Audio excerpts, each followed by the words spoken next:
কী গো, পৌষ সংক্রান্তির দিন তোমাদের পিঠে পুলি খাওয়া হলো? আমাদের ওই দিনকে দুধ পুলি করা হয়েছিল। সাধারণত পৌষ সংক্রান্তির দিন প্রত্যেক বছর ওই ছাঁচের পিঠেটা বা কাঁচি পিঠে না কি বলে সেটা খাওয়া হয়। তো এবছর আর সেটা হয়নি। ওই ছাঁচ আনা ছিল না, তারপরে নারকেলও ছিল না, সেই জন্য আর হয়নি। কিন্তু আজকে বোন করছে পাটিসাপটা। এই পাটিসাপটার পুরটা মাই করে রেখেছিল, আর বোন এখন পাটিসাপটাটা করছে গরম গরম খাবো। আর তোমাদের কেমন কাটলো পৌষ সংক্রান্তি? কী কী পিঠে খেলে একবার বলো শুনি। আমার না ওই নারকেলের পুরটাই বেশি ভালো লাগে পাটিসাপটাতে।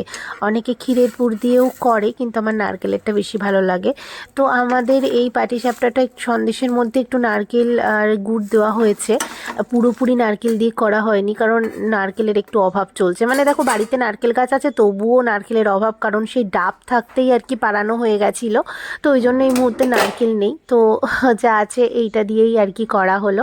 এই যে পাটিসাপটা হয়েছে, কয়েকটা অলরেডি করা হয়েছে, এখন পরে বাকিটা হবে।